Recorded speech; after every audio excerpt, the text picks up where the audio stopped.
pleasant good morning and welcome to King's News Broom. 45 minutes of accurate, balanced, incredible news about Liberia and the rest of our one world. Today is Wednesday, July 2, 2025. My name is Cornelius Johnson presenting stories topping the headlines.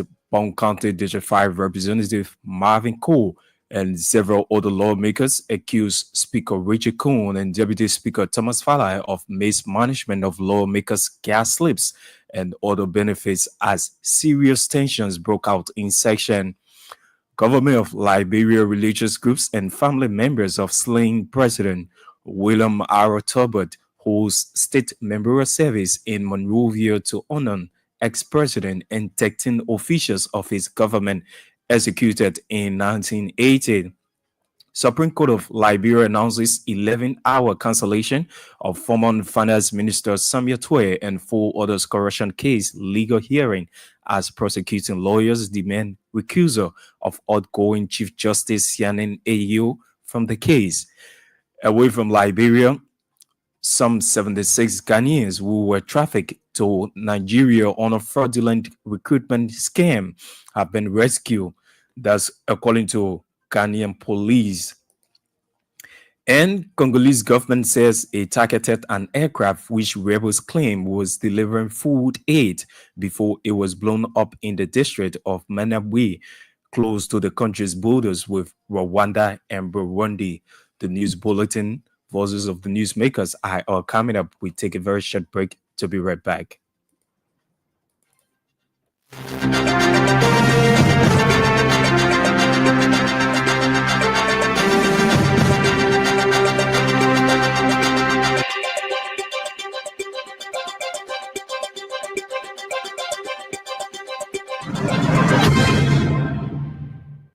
Thanks for being there and welcome back. Serious tensions broke out between Deputy Speaker Thomas Fala and Bond County Representative Marvin Cole over discrepancies of lawmakers' gas slips. Representative Cole, who was seen very angry in section, challenged Deputy Speaker Fala to provide answers regarding allegations of gas slips discrepancies and concerns surrounding various benefits received by some members under the leadership of Speaker Cole. The standoff between the two lawmakers, which went viral on social media, resulted to a near physical confrontation. Representative Marvin Cole and other lawmakers are demanding clarification on the alleged mismanagement of gas slips and other benefits for lawmakers. The lawmakers are said to also be scrutinizing different benefits received by members of the lower house under Speaker Richard Coon administration aside from fuel allowances.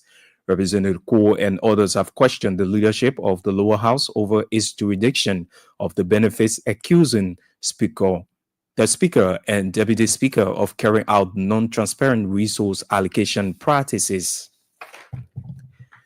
The government of Liberia religious groups and citizens on Tuesday held a memorial service for late President William R. Tolbert in Monrovia. During the ceremony held at the Centennial Pavilion Tuesday, ex-President Tolbert and 13 officials of his government who were executed in 1980 following a coup led by Samuel K. Doe photos were displayed for public viewing and tributes. Several officials of government, key opposition political leaders, family members, civil society groups, religious groups, among others, attended the state memorial service of the slain president. The occasion was also used by family members, government officials, and several others to pay their final respect.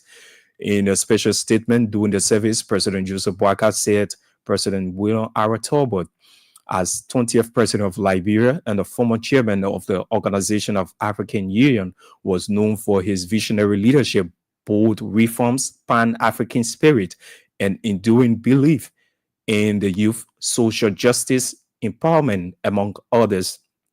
President Boakai also called on elderly Liberians to teach the younger generation about the life and leadership of President Tolbert, not only as a former head of state, but as a symbol of faith, hope, and dignity in public service.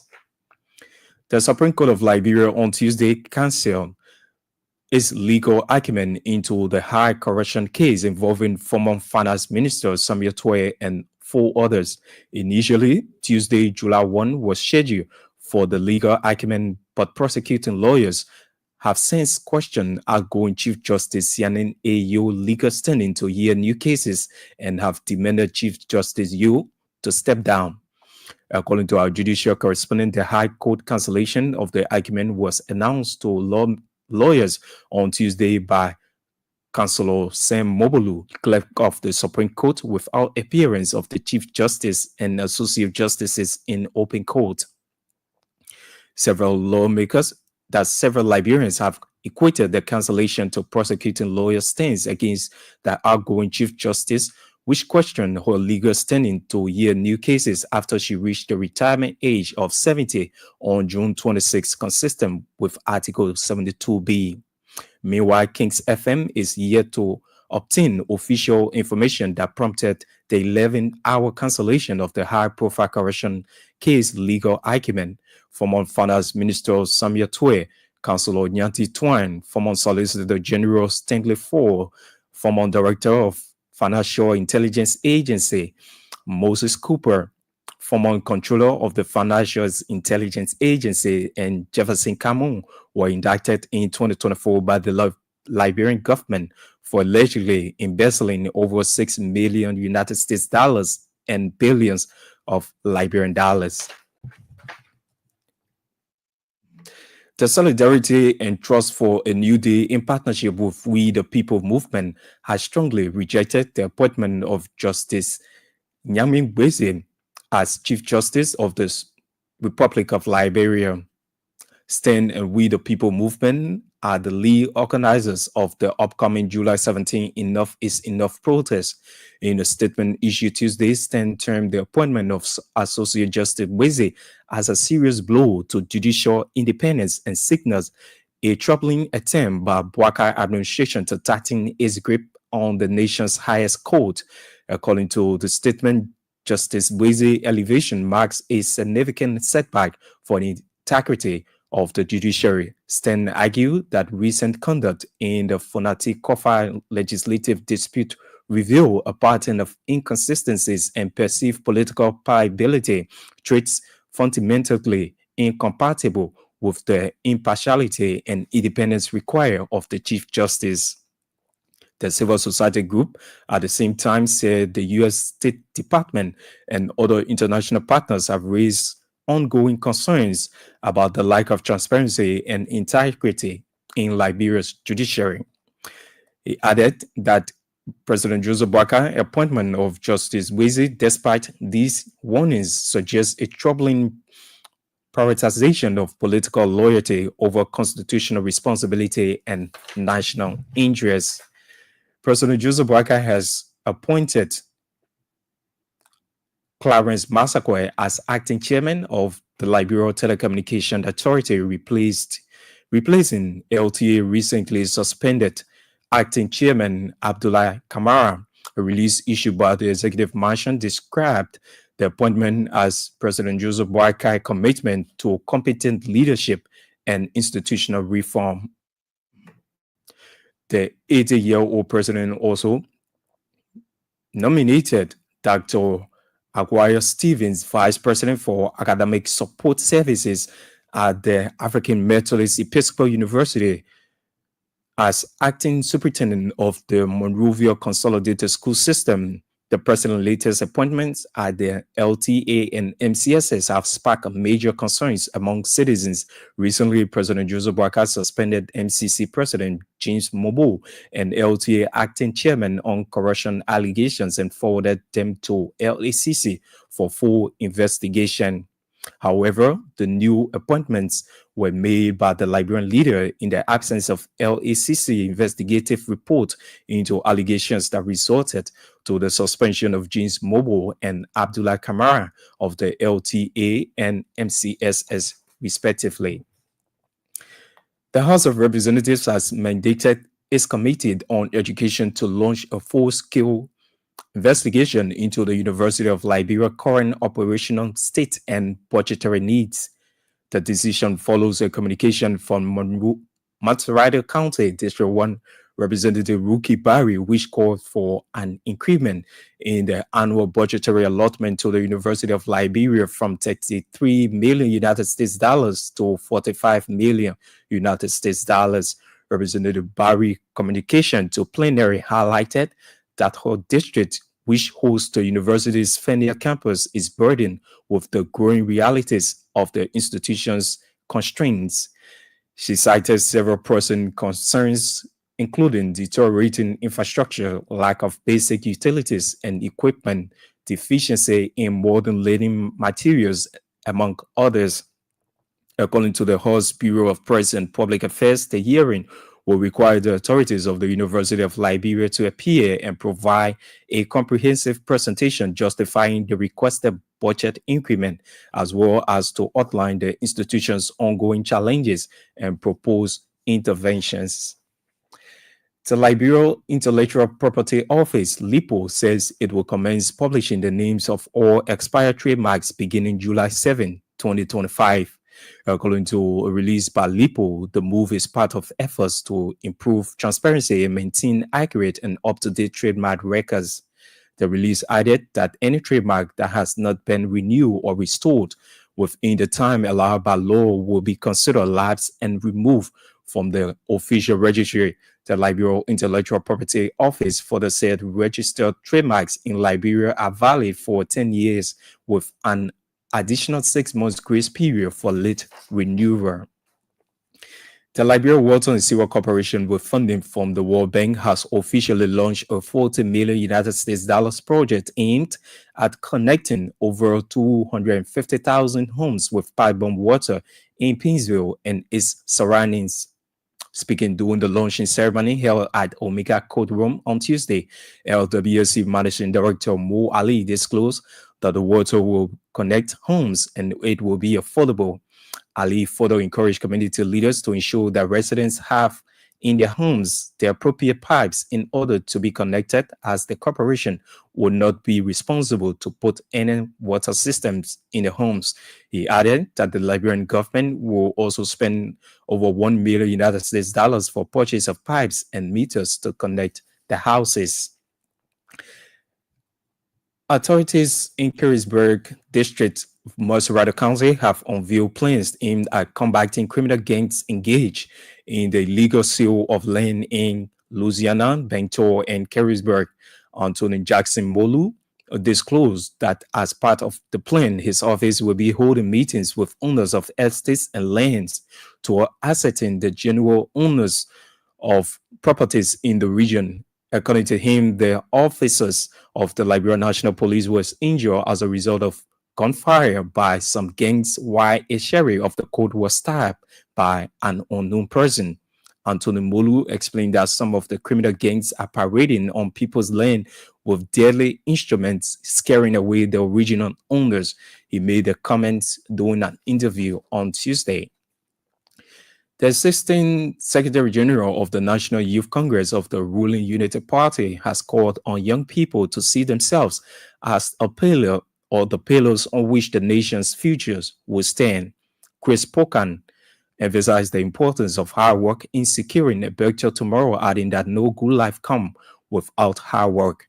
He reminded the youth that there is no promising tomorrow without working today, urging them to take an active role in shaping Liberia's future.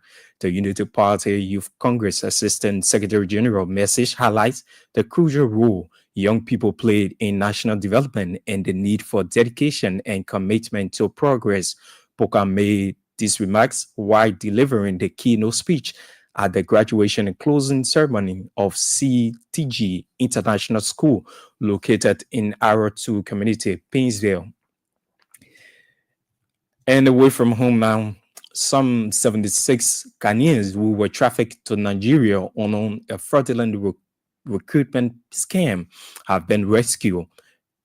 Ghanaian police say the victims, mostly young men, were lured with promises of football contracts and top foreign teams, job placements abroad, or assistance with visa processing. Upon arrival, their travel documents and mobile phones were seized and they were housed in overcrowded rooms on poor conditions. Police say the victims were forced to contract or contact their families to solicit about 1,000 in the guise of paying training or facilitation fees. The fraud masterminds allegedly or also allegedly used the victims' phone contact lists to scam their families and friends. And the Congolese government says it targeted an aircraft which rebels claim was delivering food aid before it was blown up in the district of Menabwe, close to the country's borders with Rwanda and Burundi. It is the latest violent incident in the region since a ceasefire deal was signed in Washington last Friday. The army claims it tracked the plane using radar, found it had entered Congolese airspace without legal permission and bore no identification number, giving the force no choice but to take appropriate measures. But rebels allied to M23 groups, which has seized large part of Eastern Democratic Republic of Congo this year, disputes days. Well, that's all the time we have for this edition of King's Newsroom. But just before we go, here are stories we closely follow in the headlines.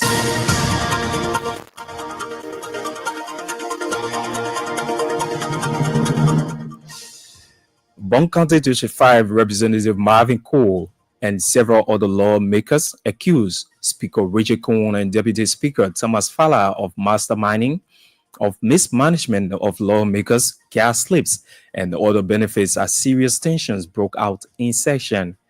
Government of Liberia religious groups and family members of slain President William R. Tolbert host state memorial service in Monrovia to honor the ex-president and 13 officials of his government executed in 1980. Supreme Court of Liberia announces 11-hour cancellation of former Finance Minister Samuel Twe and 4 others corruption case legal hearing as prosecuting lawyers demand recusal of outgoing Chief Justice Sianen Ayo from the case.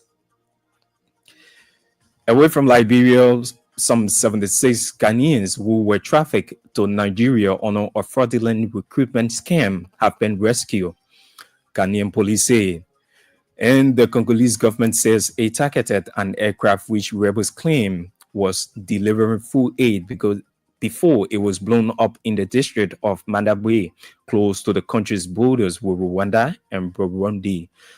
Well, that's all the time we have for this edition of King's Newsroom. Join us this afternoon at 1 p.m. for another edition of King's Newsroom. On behalf of the entire team, my name is Cornelius Johnson. I presented. Thanks for listening and watching. Good morning.